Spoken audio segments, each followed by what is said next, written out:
The storm on the bridge. The night had swallowed Brooklyn whole.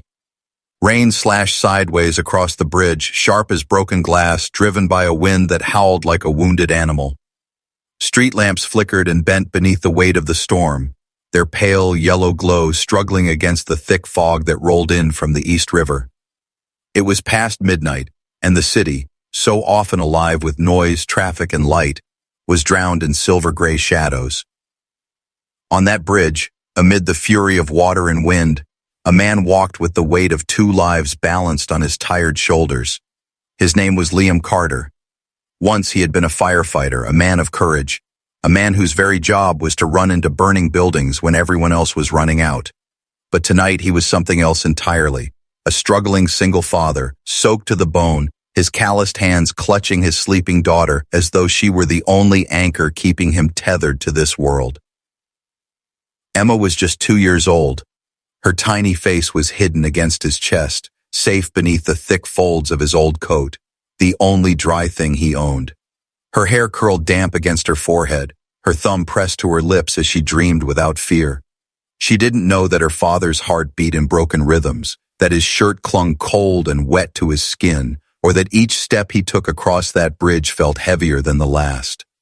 She didn't know that behind her father's quiet eyes lived a grief that had burned him hollow. She only knew his warmth, his presence, his voice when he hummed her to sleep. She only knew that when she woke, he was always there. That was enough for her. But Liam carried more than rain on his shoulders.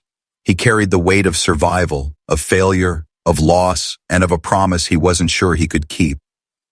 He was walking home from another late shift, the soles of his boots slick against the rain-slung icked bridge. His back ached, his wrist throbbed from an old injury, and his stomach gnawed with hunger he had long stopped noticing. His thoughts wandered, as they always did, back to the fire. The night the world ended, the night Sarah, his wife, his best friend, the woman who had laughed in sunlight and whispered in the dark, was taken from him. 1 year, and still her voice echoed in his memory. 1 year, and the smoke of that night still clung to him like a second skin. He kept going only for Emma, always for Emma. She was the reason his feet still moved forward, one step, then another, through the storm. And then he saw her. At first, just a blur, a shape barely visible through the sheets of rain. He thought it was nothing, maybe another pedestrian braving the storm, maybe a shadow cast by the lamps. But as he drew closer, his pulse began to pound. No umbrella, no coat, no shoes. A girl stood barefoot on the outer railing of the bridge. Her dress clung to her skin like a ghost's shroud, plastered by the storm, her hair wild and whipping around her pale face. Her arms were stretched slightly out, as if the wind itself was beckoning her forward. Liam's heart lurched into his throat. She wasn't standing there for the view, she was going to jump. The thought hit him like lightning. His breath caught, his chest tightened, and for a heartbeat, he froze. He had seen death before, too many times. He had carried bodies from burning buildings, had heard the silence of those he couldn't save. But this was different. This was alive. This was now, and there was still time. He tightened his grip on Emma, pressing her close against his chest as if she could shield him with her smallness, and broke into a sprint. His boots splashed through puddles, the iron railings blurring past him as he shouted into the storm, "Hey, no, don't do this." His voice was torn away by the wind, but the girl turned her head, her eyes locked on his just as her foot slipped. Time fractured. The world slowed into unbearable clarity. She fell forward, her body tipping into the black void below. Her arms flailed. Her scream was swallowed by the river's roar. Liam lunged. His body moved faster than thought, faster than fear. His arms shot out, fingers stretched until pain sliced through his wrist. And then, contact. His hand closed around her wrist with bone-grinding force. The momentum yanked him forward so hard that his knee slammed into the iron railing with a crack that sent white-hot pain shooting through his leg. Emma jolted awake in his arms, crying out in confusion and fear. Liam twisted, shielding her against his chest, even as his other arm strained with everything he had to hold on to the girl dangling over the water. Her skin was slick, rain pouring down in relentless streams. Her other arm flailed wildly, striking his shoulder, his chest, her panic making her heavier. "Don't let go," she screamed, her voice ragged, ripped apart by the storm. "I won't." Liam's voice broke with effort, his breath burning. "I've got you. Just don't move." But she struggled, kicking instinctively, her body thrashing against the pull of gravity. Each violent movement jerked her wrist, loosening his hold. His fingers burned, slipping, trembling. "Stop!" Liam gasped, teeth gritted. "You're slipping." "I didn't want this. I didn't mean to," she sobbed, voice shredded. "It's okay. I've got you. Please don't fight me." His arm shook, muscles tearing, knee throbbing. His whole body screamed for release, but he refused. Rainwater blurred his vision, ran into his eyes, his mouth choked his breath. He felt his grip falter. "Listen to me," he rasped, voice breaking under the storm's roar. "You don't have to end it here. You don't have to do this." Her hand began to slide in his, slippery and cold. "No, no," he hissed. "Not yet, please." Emma whimpered against his chest, her cries rising higher, as if she knew the moment was slipping too. Desperation surged through Liam like fire. With one arm he held his daughter tightly, and with the other he summoned strength he didn't know remained. He dragged the girl up an inch, then another, his body tearing with the effort. She slipped again, screamed, sobbed. "Keep trying," he begged. "Don't stop, don't give up. You don't understand. I have no one. I'm done pretending," she cried, her words fractured by wind and water. "I know pain," Liam shouted back, his voice raw. "I know what it feels like to be hollow. I've lived it every single day." Her wrist trembled in his grip, nearly free. His heart pounded with terror. "I lost my wife," he roared, words torn from his chest. "I watched her die in a fire. I held my baby in one arm and my whole world burning in the other." The girl froze. Her wild thrashing stilled, her body shaking, suspended between surrender and survival. "I didn't think I could go on," Liam rasped, his arm burning, his ribs screaming with pain. "But I had this little girl." He shifted Emma just enough for the woman to see her small face, wet and frightened, peeking from the folds of his coat. "She gave me a reason to keep breathing, and you—" His voice dropped to a broken whisper. "You don't have to have one yet, but you will. Please, hold on." "I can't feel my arm," she sobbed. "You're almost there," Liam groaned. "Just a little more, please." With a final desperate surge, Liam set Emma down carefully on the wet walkway, his heart hammering as her cries rose behind him. He grabbed the girl's wrist with both hands now, braced his aching knee against the railing and pulled with everything left inside him. Her foot caught the edge of the iron. He lunged, grabbing her waist, yanking, growling through the pain, until suddenly, she collapsed into him. They fobbed hard onto the wet steel of the bridge, his body trembling with exertion, her sobs ripped away by the wind. For a moment they just lay there, two broken souls and one small child huddled together against the storm.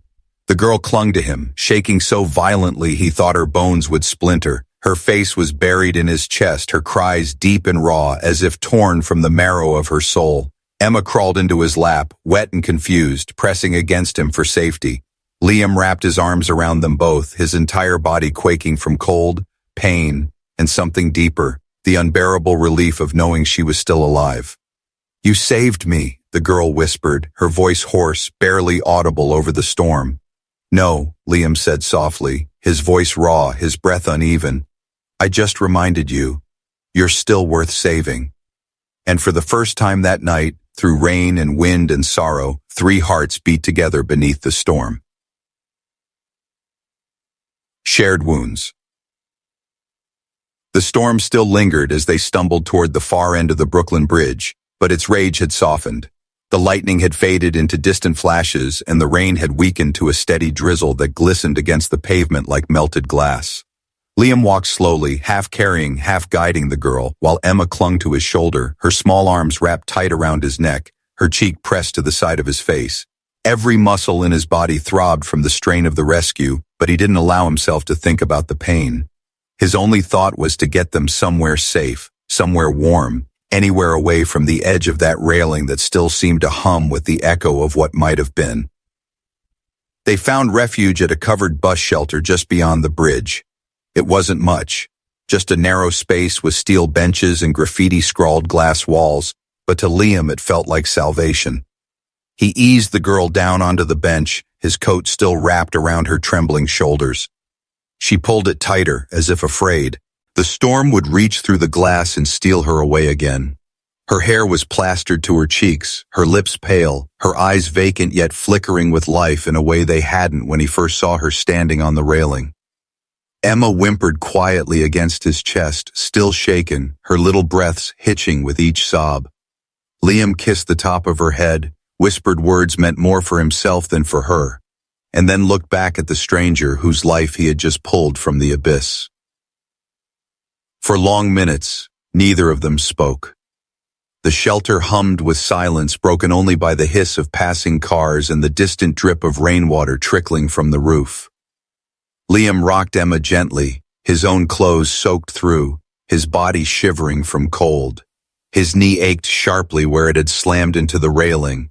His hands, scraped raw by the iron and the strain of holding on, burned with every twitch of his fingers. But he stayed still, waiting. He could see in the girl's eyes that she was still caught somewhere between despair and survival, still trying to remember what it meant to breathe without wanting it to be her last. He didn't want to frighten her with questions or press her for answers she wasn't ready to give. He simply waited, his presence steady like a rock in the storm. Finally, she spoke. Her voice was soft, raw, almost as if the words were dragging themselves out of her against her will. "My mom used to love this bridge," she whispered, her gaze fixed on the rivets of the steel beam across from her. She said it was the one place in the city where you could feel in between two worlds, one foot in Manhattan, one in Brooklyn, suspended between what was and what could be. A hollow laugh escaped her lips. "I thought maybe if I came here, I'd feel closer to her. Instead, all I felt was empty." Liam turned slightly toward her, watching the way her fingers clutched his coat as if it was the only thing keeping her tethered. He didn't interrupt. He had learned long ago that grief needed space, that sometimes the act of speaking was more important than the words themselves. "She died 3 years ago," the girl continued, her voice trembling. "Car crash. It was sudden. 1 minute she was here, the next." She trailed off, biting down hard on her lip. "She was everything to me. She believed in me. She said I had colors in my soul." Her eyes welled and she shook her head bitterly. "But my dad? He didn't believe in anything but power and numbers. After she was gone, he buried himself in work and expected me to do the same. No art, no choices, just duty." His words, not mine. Liam's chest tightened. He had expected something like this. Pain always had roots, but hearing it from her lips made it heavier, more human. He thought of Sarah, of the way she used to dance with Emma in the kitchen, of the warmth that had filled their small apartment even when their bank account was nearly empty. Love had been their wealth, laughter their inheritance. To imagine losing that kind of anchor at 16 or 17, and then being forced into a cage built of expectations was almost too much to bear. She wiped her cheeks with the sleeve of his coat, her voice sharpening with a mix of anger and sorrow. "Last month he told me I was marrying Derek, his partner's son, a business arrangement like I'm a pawn in some chess game. I'm 19, and my life is already decided for me without my consent." Her voice cracked and she pressed her fists into her eyes. "I said no." He said fine. Walk away, but walk away from everything. The money, the name, the house, all of it gone. Liam exhaled slowly. He didn't know her last name, didn't know who her father was, but he didn't need it too. The pain in her voice was enough. The specifics didn't matter. Pain was pain, and it didn't care about wealth or poverty, skyscrapers or tenement apartments. It cut the same. "You don't even know me," she said suddenly, turning her wet eyes toward him. "I don't have to," Liam replied softly, rocking Emma gently as she drifted back into exhausted sleep. "I know what it feels like to want to give up. I know what it feels like when you think nobody sees you." He paused, his gaze distant for a moment. "I know what it feels like to hold on to something with every last bit of strength you have, only to watch it slip away anyway. His throat tightened, but he forced the words out. My wife, Sarah. There was a fire, and I couldn't save her. The girl's eyes widened slightly, her breath catching, but she didn't interrupt. Liam continued, his voice low, rough with memory. I was holding Emma, just a baby then. I was screaming her name, but the fire was faster than me. They dragged me out before I could reach her. I still hear her voice sometimes, still see the smoke. And every day since then, I've had to wake up and figure out how to keep breathing. He looked down at Emma's tiny face, her features so peaceful in sleep it hurt. She's the only reason I didn't walk off my own bridge. She gave me something to hold on to when I didn't think I could anymore.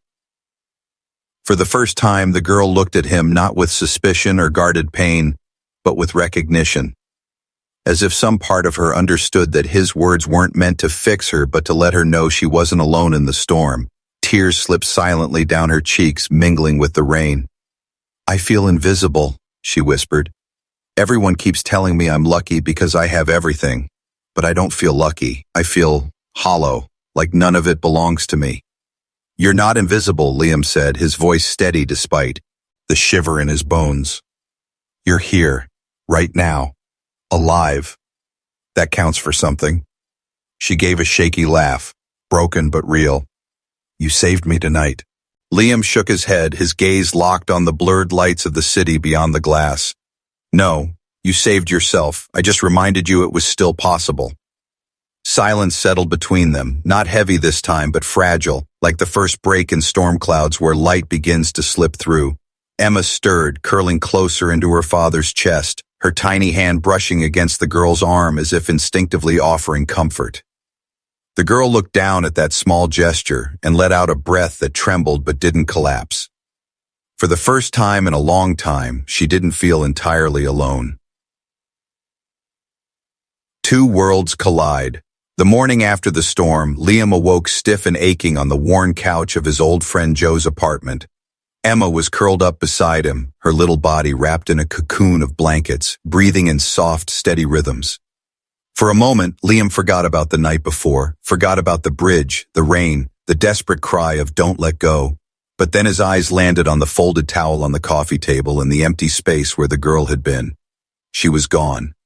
Only a scrap of lined paper remained, weighed down by the chipped mug she had used for tea. Thank you for not letting go. Thank you for reminding me I still matter. I needed to feel human again. I'll be okay now. The note wasn't signed, and Liam realized with a strange ache that he didn't even know her name.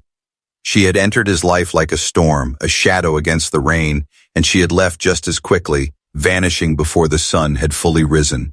He sat there for a long time, staring at the words, his chest tightening with something he didn't understand. Relief that she was safe, worry that she wasn't, and a quiet, unspoken grief that their paths had crossed only for a moment, as if the universe had played some cruel trick, showing him another broken soul and then whisking her away before he could see her through to safety. Weeks passed. Winter tightened its grip on Brooklyn, and survival became Liam's full-time occupation once again. He worked any shift he could find, hauling crates in icy storage rooms, cleaning basements where the damp seemed to settle into his bones, patching drywall with hands that cracked and bled in the cold. He ate little, saved every penny for Emma, and gave the rest of his strength to her. She grew fast, her laughter like sunlight breaking through clouds, her questions endless, her presence the single thread holding him together. But even as he tried to bury the memory of that night, he couldn't. In the quiet hours, when Emma slept and the city outside was silent, he found his thoughts drifting back to the girl on the railing, to her trembling voice confessing she had no one, to the storm in her eyes that so perfectly mirrored the storm in his own chest. And then, everything changed. It was February when the scaffolding collapsed. A rusted bolt, a second too late to catch his footing, and suddenly Liam was falling. The impact was brutal, sharp, and final. Pain seared through his ribs, his wrist twisted beneath him, his head struck the steel with a force that turned the world into blinding white. When he opened his eyes again, the world smelled of antiseptic and hummed with the sterile beeping of machines. The hospital. Liam tried to move, but agony screamed through his side. A nurse appeared, her face calm but firm, telling him not to struggle. 4 cracked ribs, a fractured wrist, a concussion. He was lucky, she said, lucky to be alive. He didn't feel lucky. His first thought was Emma. His second was how long it would be before he could work again. His third, though uninvited, was of the girl on the bridge. Would she have cared to know he had fallen? Or had she already forgotten him, lost again in her own storm? The days bled together in a haze of medication and exhaustion. Emma stayed with Joe during the nights, but she visited often, climbing into his hospital bed and pressing her small hands against his bruised chest as if she could will him to heal faster. Liam smiled for her, always for her, but inside he carried a hollow dread. He couldn't afford this. Not the time, not the bills, not the fragility of being broken when survival required him to be unbreakable. Then one afternoon, as the pale winter sun filtered weakly through the blinds, he heard a voice at the door. A voice that pulled him back to a rain-soaked bridge and a desperate cry. "Liam?" He turned his head slowly and his breath caught in his throat. She stood in the doorway, tall, elegant, her golden hair swept back into a braid that shimmered in the faint light. She wore a long cream-colored coat, too fine for this worn-down ward, and in her hands she carried a bouquet of pale blue hydrangeas that looked almost out of place in the grayness of the room. Her eyes were wide, nervous, uncertain, and yet radiant in a way that made his chest ache. "Aurora," she said softly, stepping inside. "Aurora Whitmore." It was the first time he had heard her name. "You," he whispered, his voice hoarse, broken by disbelief. I thought I'd never see you again." "I know," she said gently, placing the flowers in the plastic vase by his bed. "I'm sorry I left that morning. I wasn't ready to face anyone, not even myself. I needed time." She sat carefully on the edge of the bed, her hands folded in her lap, her gaze searching his face. "But then I saw the news, the accident, your name. I couldn't stay away." Liam blinked, trying to process. You saw?" "I've been following quietly," she admitted, her voice trembling. "I looked for you after that night, but you never knew my last name, and I wasn't ready to let anyone know where I'd been. But when I saw what happened," she drew a deep breath, "I had to come." He studied her, the fine lines of her coat, the faint scent of perfume, the way she carried herself like someone who belonged to another world entirely. A thought tugged at him, sharp and startling. "Whitmore?" he murmured. "As in—" "Yes," she said, her eyes lowering. "Harold Whitmore. Real estate, skyscrapers, Forbes lists. That Whitmore." Liam stared, stunned into silence. He had pulled her from the edge of death with his calloused, scarred hands, had given her his only coat, had held her while she shook like a broken child, and all along, she had been the daughter of one of the most powerful men in the city. The gap between their worlds stretched before him like the very river she had almost disappeared into. Aurora's eyes lifted back to his, steady now despite the tremble in her lips. "When I broke that night, no one noticed. Not my father, not the friends who only loved me when I fit into his empire. No one saw me, but you, with nothing but a baby in your arms and grief in your chest. You saw me, you pulled me back." Her voice cracked, but she pressed on, "And I never forgot." Liam's throat tightened. He wanted to believe her, wanted to let the warmth in her words settle into the cold corners of his heart, but suspicion coiled like smoke. "Why are you here now?" he asked quietly. "Why me?" Aurora leaned closer, her eyes fierce in their vulnerability. "Because when I had nothing to give, you gave me everything. And because I've never felt more human, more alive than I did that night in the rain. You saved me, Liam. Now it's my turn." He turned his gaze away, blinking hard against the sting in his eyes. He didn't want to be saved, or maybe he did, but he didn't believe it was possible. "You don't have to." "I want to," she interrupted gently. "Please let me help. Let me be here." The room fell silent, but it was no longer heavy with grief. It was filled with something else, memory, possibility, a fragile thread binding two broken lives together again. And for the first time since the fall, Liam felt a smile tug at the corners of his mouth, faint but real. The worlds they came from could not have been more different, his built on survival, hers on empire.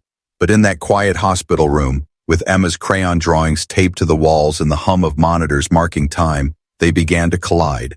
Not as enemies, not as strangers, but as two souls who had stood on the edge and found each other in the storm.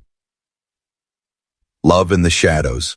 The days after Liam was discharged from the hospital unfolded like pages of a fragile book, each moment careful, each step uncertain, yet all threaded with a quiet kind of beauty that had been absent from his life for too long.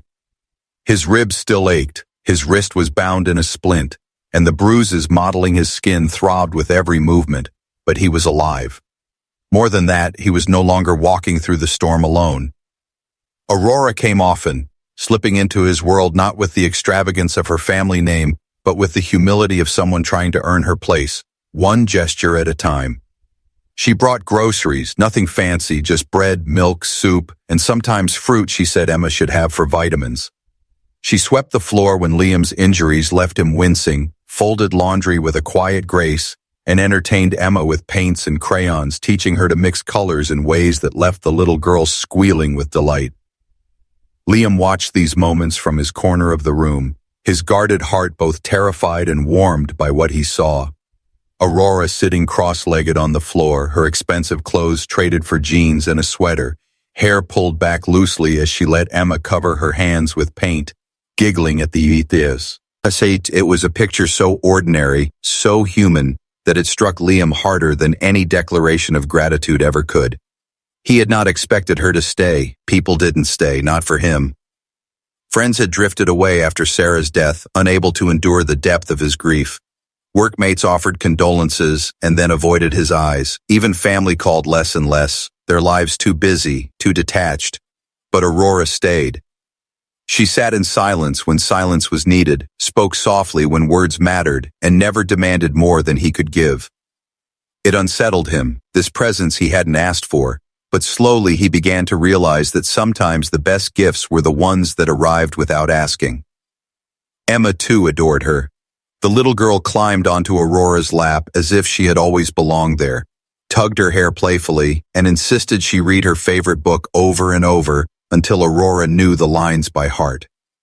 One evening, while Liam prepared the simplest of dinners in the tiny kitchen, rice with a bit of chicken stretched as far as it could go, he overheard Emma giggling with Aurora on the floor. "This is you," Emma announced proudly, holding up a paper covered with bright scribbles and stick figures. "This one's Daddy, and this is me." Aurora smiled, tilting her head to look at the uneven shapes. "And who are we, sweetheart?" "A family," Emma said without hesitation. Then she added with the kind of innocence only a child could have, "You're my new mommy now, right?" The words froze the room. Liam turned from the stove, his chest tightening. Aurora's eyes filled instantly, her lips parting but no sound escaping. For a moment she just stared at the paper, at the crude drawing of three figures holding hands, the scrawl of Emma's name beneath it. Then slowly she reached out, brushing a strand of hair from Emma's forehead. "That's the most beautiful thing anyone's ever said to me," she whispered, her voice trembling. She pulled Emma into a gentle hug, pressing her face against the child's hair, and for a fleeting moment, the world felt whole. But when she rose and stepped into the kitchen, her hands were shaking. Liam followed, his expression uncertain. She didn't mean—" "I know," Aurora interrupted quickly, her back against the counter, her breath unsteady. "She's just a child. But Liam—" She lifted her gaze, her eyes shining with unshed tears. "I've never felt more like myself than I do here. With her. With you." Liam's chest ached with a mixture of longing and fear. "Me neither," he admitted quietly. The truth slipped out before he could stop it, raw and undeniable. They stood in the cramped kitchen, surrounded by mismatched dishes and the faint scent of stew, something unspoken blooming between them. It wasn't the polished love stories of novels or the glittering romances of movies. It was rough, fragile, uncertain, but it was real. For weeks, they lived in this fragile bubble, love growing quietly in the shadows of survival. Liam tried to pretend it could last, that the world wouldn't intrude, but deep down he knew it was only a matter of time, and that time came sooner than he expected. The first sign was the camera flashes outside his building.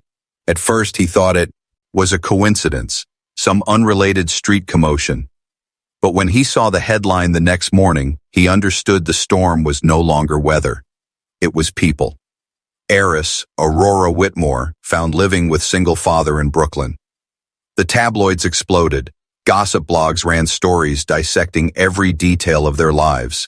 Some called it a scandal, others labeled it rebellion. Paparazzi camped outside his building, shoving microphones in his face, snapping photos of Emma as she clung to his legs, terrified of the shouting voices. Strangers speculated about his motives, talk shows questioned if he was manipulating Aurora for her wealth, and commentators on the internet called him a parasite, a man exploiting tragedy for gain. The lies cut deeper than the truth ever could. One article claimed he had abandoned his duty the night of the fire that killed his wife. Another alluded to anger issues, quoting unnamed neighbors who said they had seen him shouting in stairwells. Contractors stopped calling for work, unwilling to associate with his name. Even the small kindnesses of his neighborhood dried up, replaced by whispers and sideways glances. Liam tried to shield Emma from it, but children knew more than adults ever admitted. She asked one evening why people were angry at them, why Aurora wasn't coming around as often. He had no answer that would make sense to her small heart, so he held her tight and told her only what he could, because the world doesn't always understand what's real. Meanwhile, Aurora was dragged back into her father's world. Harold Whitmore's fury was not the fire of shouting, but the coldness of steel. He sent his security men to Liam's door demanding her return. When she resisted, he pulled her back with threats, with lawsuits, with the iron grip of his wealth and power. He locked her in her childhood room, stripped her of her phone, her internet, her freedom. He told her she was shaming the family, humiliating him before business partners, dragging their name through the mud. But Aurora, though shaken, was no longer the girl on the railing. Something had shifted in her. She remembered Liam's voice in the rain telling her she was worth saving. She remembered Emma's small arms hugging her, calling her mommy. She remembered the warmth of the tiny kitchen and the smell of simple stew, the way it had felt more like home than any gilded penthouse ever had. The cage her father built around her could not contain the fire that had already been lit. And as the storm of lies and scandal swirled around them, Liam sat in his darkened apartment, Emma asleep against his shoulder, staring at the shadows on the wall. He had no answers, no plan, no way to fight an empire built on money and power. All he had was the memory of her voice, the promise in her eyes, and the fragile hope that somehow, against all odds, she would find her way back to them. Because love, once born in the shadows, does not die easily. Breaking chains. The penthouse was silent, but it was the silence of a cage, not of peace. Aurora sat on the edge of her childhood bed, a room that had once been a sanctuary filled with light, now suffocating with locked doors and barred windows. The walls were lined with expensive art, the kind her father admired, sharp angles, cold colors, paintings worth more than most families earned in a year. But to her, they were just another reminder of the life she had been forced into, a life that belonged to him, not to her. She had once dreamed of painting her own walls, splashing them with color, but now they were covered in shades chosen by someone else. Her phone was gone, her laptop confiscated, her internet cut off. She was 19, yet she might as well have been a prisoner. Her father's words echoed endlessly, replaying like the dull throb of a wound. You've shamed this family. You've embarrassed me in front of the board. That man is using you. He's nothing more than a poor opportunist, a parasite clinging to your name. Each syllable had been cold, deliberate, designed to cut deeper than any knife.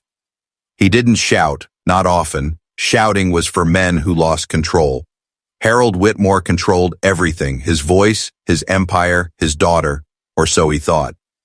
But what Harold didn't see, what he couldn't comprehend, was that the chains he had built around Aurora's life were already breaking. That night on the bridge had cracked something open inside her.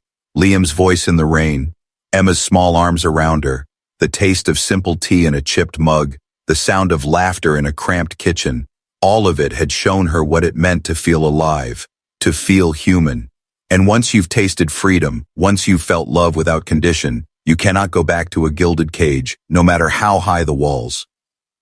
For 3 nights, Aurora lay awake, staring at the ceiling, her heart pounding with the weight of a decision that could not be undone. She thought of her mother, of the way she used to whisper, "You have colors in your soul, darling. Don't let anyone dim them."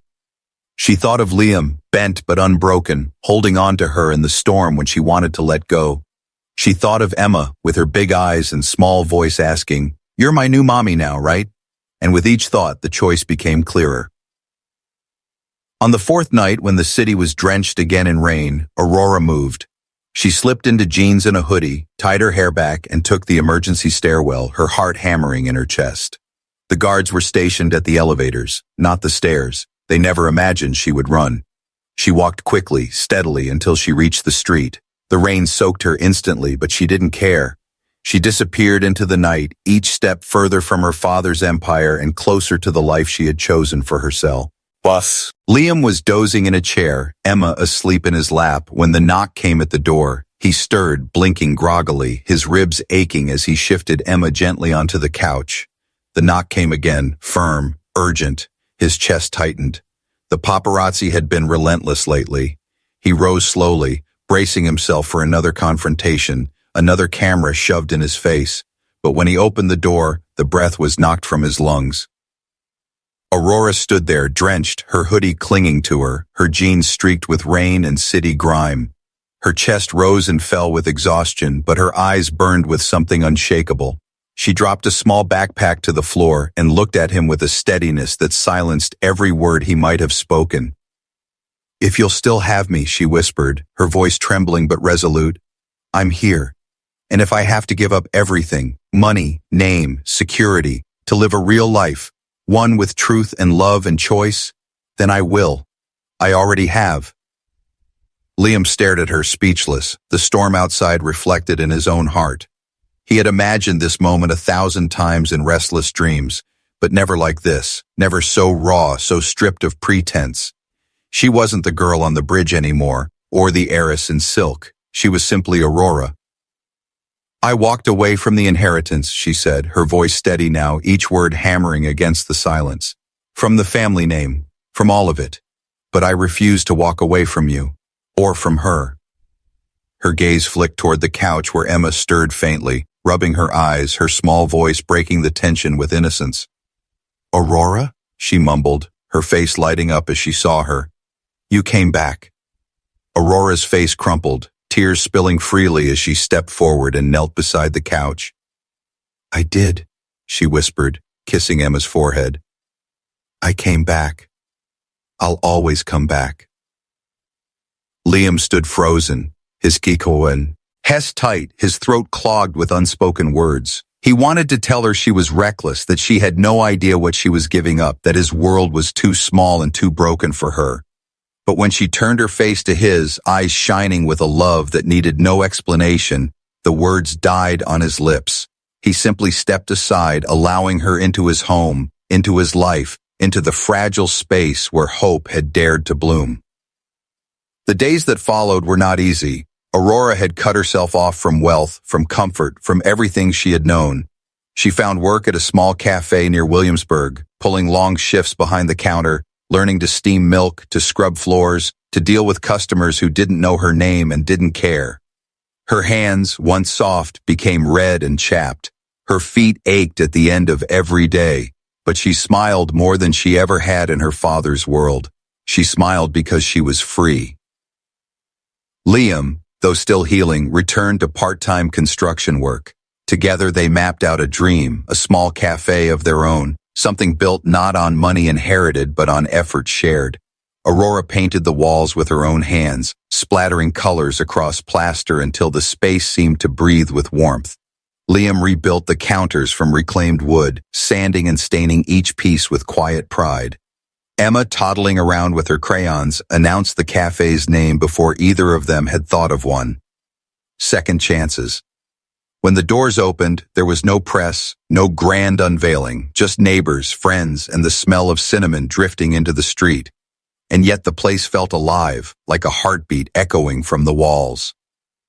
Aurora looked at Liam one evening as the last customer left and Emma swept the floor with a tiny broom. "This is ours," she whispered, her voice full of wonder. "Not my father's, not anyone else's, ours." And Liam, who had lost everything once and never thought he could build again, simply took her hand, squeezed it, and whispered back, "Ours." The chains were broken, the shadows had lifted, and for the first time their lives no longer felt borrowed, but truly their own. Building something real. The first weeks of Second Chances were uncertain, but there was a quiet magic in the way the place came alive. The cafe sat in a modest corner of a renovated brownstone near the Brooklyn Bridge, its golden hand-painted sign glowing faintly in the afternoon light. The air inside was filled with the smell of cinnamon muffins, fresh bread, and coffee, brewed not by machines of efficiency, but by hands that cared. The walls, painted in soft tones by Aurora herself, carried imperfections. Strokes too bold in one corner, a smudge where Emma's tiny palm had left a mark. But these flaws were not hidden. They were celebrated, left as reminders that beauty lived in the imperfect. Customers came slowly at first, curious neighbors drawn by the smell, passers-by sheltering from the wind. Some stayed, lingering over mismatched mugs and the warmth of conversation. Word spread. By the second month, the cafe was no longer just a place to buy coffee. It was a place where people came to breathe. A tired nurse stopped every morning after her night shift, resting her weary body in a corner booth. A retired teacher brought a book and stayed for hours, sometimes reading aloud to Emma when she wandered by. Couples came on dates, students came to study, artists came to sketch. Aurora worked behind the counter with sleeves rolled up and hair tied back, moving with a rhythm that surprised even her. She who had once been dressed in gowns and pearls now wore aprons stained with flour and paint, yet her smile was brighter than ever. Liam repaired chairs when they wobbled, built shelves for books that customers donated, and carried heavy boxes of beans and flour with his still healing body. Emma darted between tables in a tiny apron of her own, offering muffins to strangers with the solemn dignity of a child who believed her job was the most important in the world. But the cafe was more than bread and coffee. Aurora wanted it to be a haven. She began organizing weekly circles in the back room, small gatherings where people shared stories, griefs, dreams. A young widow came once, her voice shaking as she spoke of a loss that mirrored Liam's. A teenager confessed he felt invisible in his own home. A man admitted he had considered ending it all, only to find himself sitting here, alive, because the name of the cafe made him pause on the sidewalk. Aurora listened, Liam listened, Emma sometimes climbed into laps and offered crayons as if color itself could heal broken hearts. Slowly, Second Chances became what its name promised, a place where people remembered they weren't alone. Yet even in this warmth, shadows lingered. Aurora never spoke of her father, though she sometimes glanced at the door as if expecting him to appear. She knew he disapproved. She knew, in fact, that he likely despised everything about this small, imperfect life she had built. But what she didn't know was that Harold Whitmore had already been there. He came quietly one evening, wearing a gray suit, his hair perfectly combed, his presence commanding even in silence. He didn't announce himself, didn't use his name. He sat in the back, watching through dark glasses as Aurora bent down to tie Emma's shoelace, her laughter spilling like light across the room. He watched Liam at the counter, sleeves rolled, working with quiet dignity. He watched strangers walk in heavy with sorrow and leave lighter, shoulders lifted. For years, Harold had believed legacy was built in steel and glass, in skyscrapers that touched the clouds and towers that bore his name. Yet sitting in the corner of this modest cafe, he felt something he hadn't in decades. A crack in the armor around his chest. He dabbed at his eyes with a handkerchief before anyone could notice, rose slowly, and on his way out, slipped a folded check into the donation jar marked "Pay What You Can Days." He didn't leave a signature, only a note scrawled on the edge. For her colors. Aurora didn't see him. She only found the check hours later when she was cleaning up, her hands trembling as she read the note. She pressed the paper to her chest, tears spilling silently down her cheeks. She didn't need the money. It wasn't about the amount. It was about the fact that for the first time her father had seen her, not as a pawn, not as an asset, not as an heir, but as herself. Meanwhile, Liam watched all this unfold with a cautious heart. He saw Aurora pouring herself into the cafe, into Emma, into him, and he was both grateful and afraid. Grateful because she had given them life, color, hope. Afraid because he knew how fragile it all was. A single storm, a single misstep, and everything they had built could be washed away. He carried that fear quietly, the way he carried every burden, tucked deep in his chest where no one else could see. And yet, as the months passed, the cafe endured. Spring came, and with it the first blossoms on the trees outside, pale pink petals scattering across the sidewalk like confetti. Inside, laughter filled the air, stories were shared, and the smell of fresh bread drifted out into the street. Aurora painted a mural on the back wall, a sprawling tree whose branches stretched across the ceiling, its leaves filled with colors Emma chose. Customers added their fingerprints as blossoms, each mark a reminder that they belonged here too. One evening, as the sun dipped low and painted the sky in streaks of orange and gold, Aurora leaned against the counter, watching Liam repair a chair with Emma perched beside him, holding a handful of nails like treasures. She felt her chest swell with something too big to contain. For the first time in years, she wasn't living someone else's plan. She wasn't drowning in expectations or walking the edge of despair. She was alive, she was free, and she was building something real. Outside, across the street, Harold Whitmore stood again in the shadows. He didn't enter this time. He didn't need to. He simply watched for a long while, his chest rising and falling with something he couldn't name. Then he turned and walked away, the faintest trace of a smile on his lips. The empire he had built still stood, towers of glass reaching for the sky, but deep inside, a truth had begun to whisper. Legacy was not in buildings. Legacy was in lives. And perhaps, just perhaps, he was beginning to understand. The Bridge of Hope. A full year had passed since that night when the rain had lashed against steel and Liam had lunged into the storm to pull a stranger back from the edge. A year of struggle, healing, building. A year of Emma's laughter echoing in the cafe, of Aurora's hands covered in paint and flour, of Liam learning once again to breathe without guilt pressing against his ribs. The cafe thrived, not with glamour or wealth, but with life. It had become a home not only for them, but for countless souls who had walked in broken and left with just a little more light than they carried before. And now, on a soft summer evening beneath the shadow of the Brooklyn Bridge, the place that had nearly ended Aurora's story was about to begin theirs anew. The bridge had been transformed. It wasn't closed to the world, traffic still hummed beyond, but for this moment the walkway had been strung with fairy lights that glowed like constellations against the fading sky. Wildflowers lined the path, their colors vivid against the gray stone. At the center of it all, a small arch was draped with white linen that fluttered lie in the evening breeze. Guests gathered quietly, neighbors from the cafe, a few of Liam's old friends from the firehouse, even strangers who had once shared their stories in the back room of Second Chances. There was no grandeur, no orchestra, no opulence, but there was warmth. And in every eye that looked on, there was hope. Liam stood at the front dressed in a simple tailored suit Joe had insisted on buying for him.